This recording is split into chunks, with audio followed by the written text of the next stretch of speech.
Dumarami na ang mga bagong santo na isinasali at isinasama sa posisyon ngayong Biyernes Santo o Good Friday. Ang tanong, kilala ba natin ang lahat ng mga ito?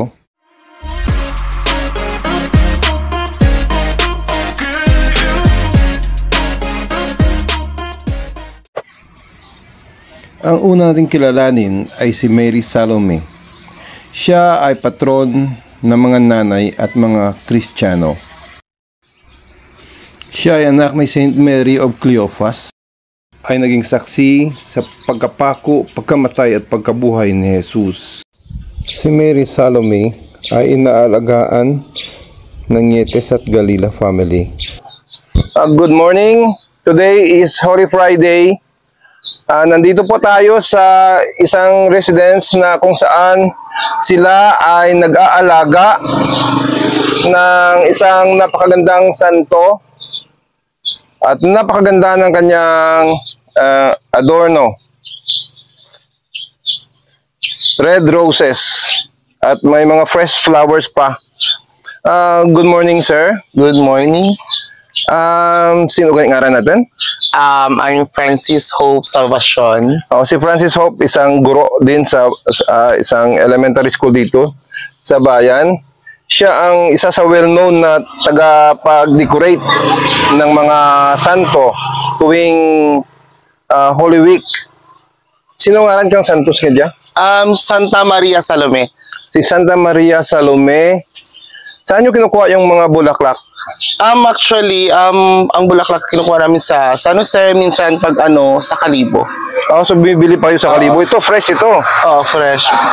Fresh. Actually, siya, fresh at saka plastic kasi yung presyo ng bulaklak ay medyo mahal, kaya nilagyan na lang muna ng plastic. Pero hindi naman siya halata na na plastic. Oo. So, ito?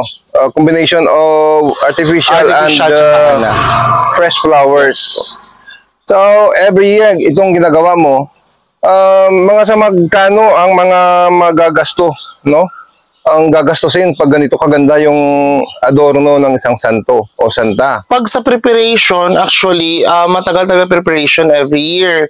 So, once a year lang kasi yung ng santo, mula sa damit hanggang sa mga bulaklak, siguro nasa abot ng 30,000. 30,000 every year? Every year. Kasi yung damit, medyo mahal. Kailan ka nag-change ng damit? Every year talaga? Every year talaga. Pinapagawa? Mula yan? Actually, 12 years siyang hindi na prosesyon. Nung last 2012, nag-start na ng prosesyon ni Salome. Doon din nag-start na ng damit. Every year talaga yung pinapalitan yung damit. Bago talaga. So,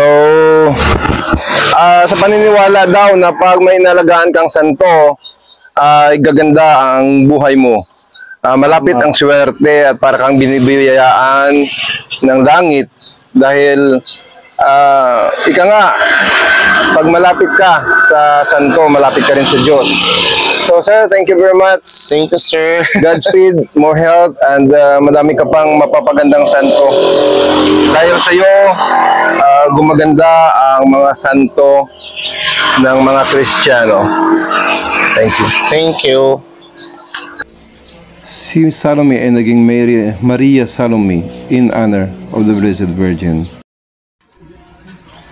Si Marta di Bitanya ay isa sa tatlong magkapatid na santo na si Maria at si Lazarus Bethany. Sila ay mga matalik na kaibigan ni Jesus at siya ang dahilan kung bakit muling binuhay ni Jesus si Lazarus.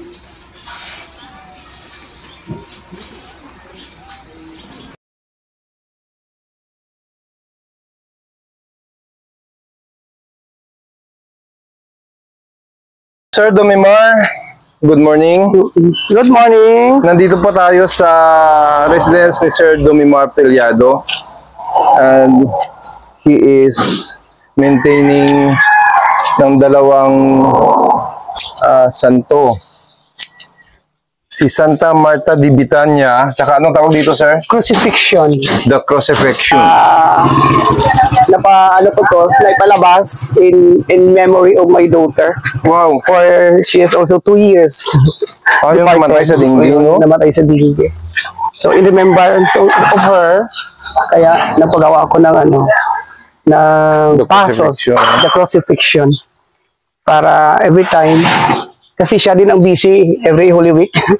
Ang siyang tagagawa dito. Siya yung Tulong mo. assistant. Kaya, ayun, panata ni Sir Domimar. At nag-establish siya ng The Crucifixion in memory sa kanyang anak na namatay sa dinggi last 2 years ago.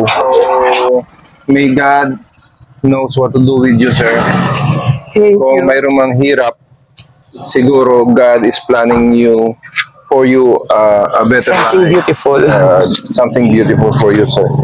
God bless, sir. Thank you. Ito naman ang isang santo ni Sir Domimar, si Santa Marta di Bitania. Hindi pa nakabihis eh. Okay lang? Si Santa Marta, hindi pa nabihisan. Gaganda ito mamaya. Picture natin ulit natin si Santa Marta mamaya. Ito ngayon ay ang content natin in the making. Sa paggawa pa lang at pagpaganda ng santo.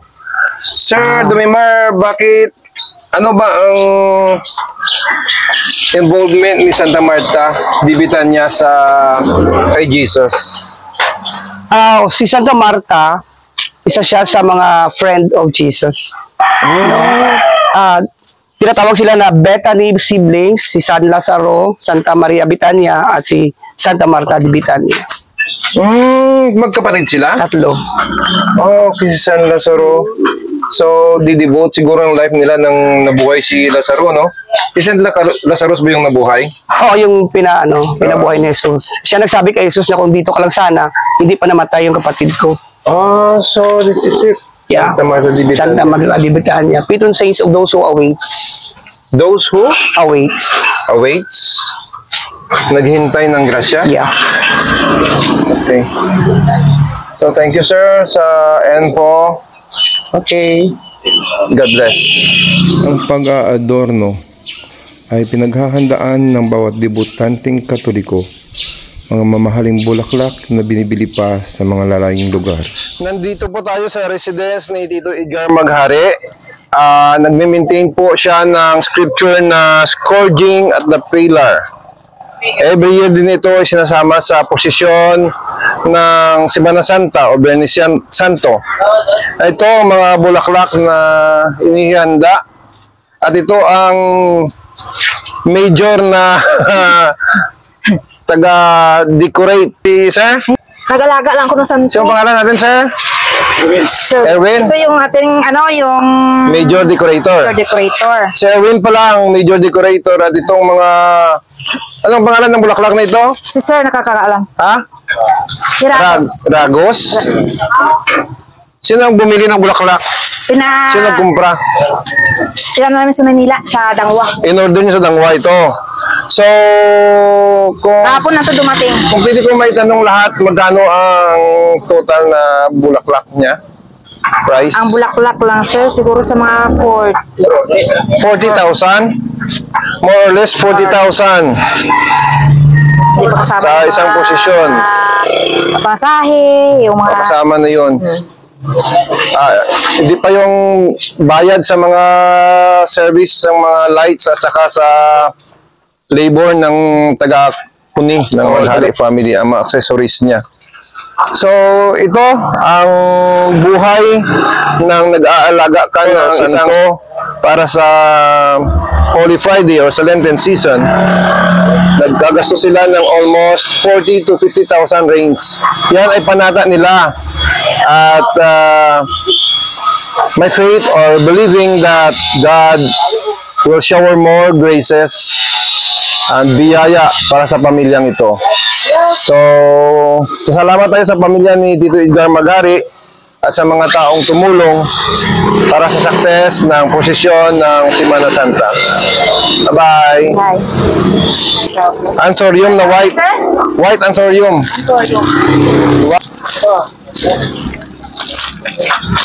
Ano ya? Ano nga na kaya? Violet nga pa rin mga to? Ragos? Ano ka niya? Gilak. Diyan na. Ito. Wow. Ito orchid. Ganda oh. Ito rose. Red roses. Lalo na sa Valentine's, mahal nito. Wow. Mahal ang isa nito. Ito yung orchids. Yan. Orchids. So, ganda ng mga orchids. Worth 50,000. Sa Dangwa pa binili. Pero kung hindi sa Dangwa ito, mas mahal pa ito. Talagang magmamahalan ito kahit... Mabango kasi yan, sir. Ito. Grabe ba, no? Ang dyan dito, Edgar, pagka tapos ka dyan, Hindi, iwas agro namin karong sa side. pangkatingan dyan, Tanam. pwede yan matanam. Ano yan mo, American Rose? Try ko tanam, no? Pwede, bigyan mo ako para nga I will help you planting that. Ano naman yun, iyan ang tanggalin niya titas lang. Bukas pa yan eh. Bukas pa yan sa rumaan para pambulan ba yung ano na, dekorasyon, no? Hindi pa malauto namin. Tawag ka na pwede naman yung sa ano, taron ko lang sa plaza ko, kumustay kita. Puro ko ang himo. Tanggalin naman titas, bitaw naman sa side. Petals lang gali, ano mo? Sige. Tanong natin dito, may luti ako to. Para next year, kung may bulak na, tugro ko lang. Okay. Puro ka. Parang paano maibalik ko rin yung ano. Sayang naman tayo ito, Edgar, eh. Sayang lang naman pag hindi ma-recycle yan. Mahilig ako magganon ng bulak eh. Dumayo naman tayo sa isang kaibigan na may inaalaga ang bagong-bagong santo.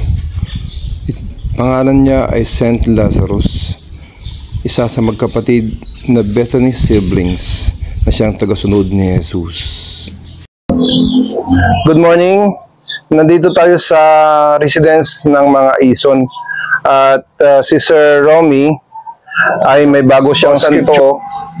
First time ito, Sir Rom? Yes, it's tawag natin Primera Salida, first time naman. Primera Salida. First The first position. labas. First position. Anong pangalan ng santo mo, Sir Romy? Siya si San Lazaro de Betania, kapatid ni na Martha at Maria de Betania. Tatlo silang sibling, no? Si San Lazaro itong binuhay ni Jesus. At doon kay Sir Domimar yung kapatid niya. At doon sa isa sa Ilawod, ang kapatid, tatlo sila na palaging sumusunod kay Jesus during his time. At Primera Salida, ibig sabihin, unang paglabas ng santo na ito. Bagong-bago ang santo ni Sir Romy. So, thank God na mayroon namang additional na santo para sa posisyon ng mga Kristiyano ngayong Lenten season o Bernis Santo. Thank you, Sir Romy, sa effort na magkakaroon ka nito. Sir Romy, if you don't mind, magkano na nagasto mo? Worth it yung nagasto. And then thankful na rin sa mga family members, sa mother ko, sa mga nag-sponsors, iba't ibang tumulong para isa katuparan itong labas ni San Lazaro de Betania. Actually, San Lazaro de Betania, siya yung patron ng mga may sakit at ng mga dukha. So, wow, sana gumaling. Gusto nating ipaabot sa pagtagabugasong to increase their faith to the Lord through Saint Lazarus. Wow, thank you. Thank you, God bless you, Sir Romy. Thank you. Dumayo naman tayo sa isang pamilya na may inaalaga ang dalawang santo. Ito ang bago nilang santo na si Santa Susana. Isang mayaman na babae na iniwan ang lahat ng kayamanan at tinulungan si Jesus sa kanyang mga adhikain. Sila ang tatlong babaeng tagasunod ni Jesus, si Maria Magdalena, si Joanna at si Santa Susana. Nandito tayo sa residence ng mga Samiliano family na Inong Dudong Pichayko, Kaunano, tapos married to Samiliano rin. So, more niya mga bata ni Inong Dudong. Naalala ko nung maliit pa ako, since taga-tindahan kami, ito ang palagi kong sinusundan na santo tuwing Biyernes Santo. Si Santa Maria Magdalena. Maria Magdalena. Yon. Ngayon, dalawa na ang kanilang santo, si Santa Magdalena at si Susana. Santa Susana. So, Santa Magdalena ay yung nag-ugas ng kamay ni Jesus, di ba? Siya ang unang babae nakakita kay Jesus nung muli siya nabuhay. Si Santa Magdalena? Tapos siya din ang inalisan ni Jesus ng 7 demonyo. Tapos isa din siya sa unang alagad ni Jesus. Si Santa Magdalena. Oo. Sino si Santa Susana? Susana naman? Si Susana naman ay inalisan din ng spirito siya, tapos inala niya yung mga kayamanan niya kay Jesus din. Parang kasama din siya ng isang santa din na ganyan din ang kanyang ginawa kay Sir nga.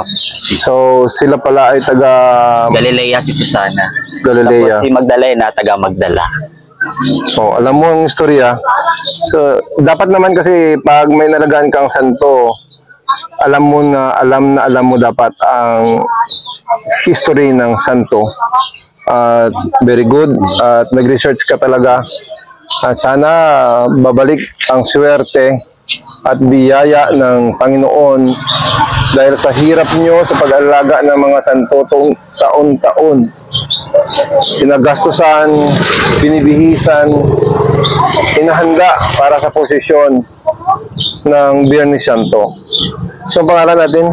Ako si Aldrin Acete Pichayco Samilyan. Aldrin Samiliano. At ang kapatid niya? Si Jolene Samilyan. Si Jolene Samiliano. Thank you very much. Bilang mga Kristiyano o mga Katoliko, hindi natin sasamba ang mga santo, bagkos ito ay ating mga tulay at gabay patungo kay Jesus.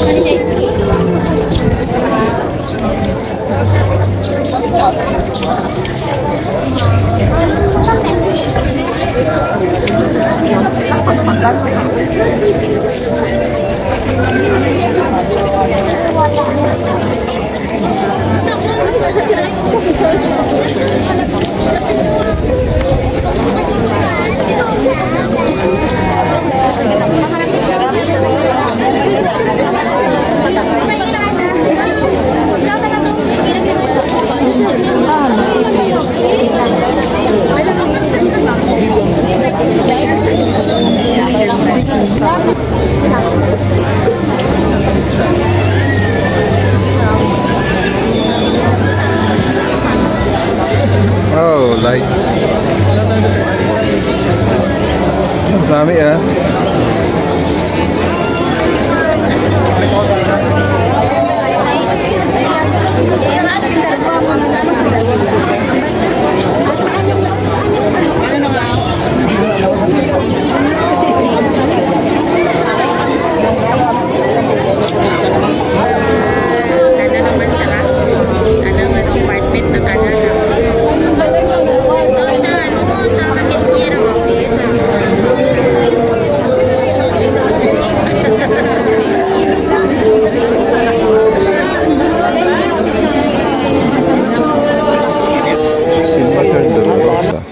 Ay ang isang inang nagdadalamhati sa pagkamatay ng anak. Siya ay si Mama Mary, na ina ni Jesus. Lord Jesus, who takes away the sins of the world, have mercy on us and the whole world. Amen.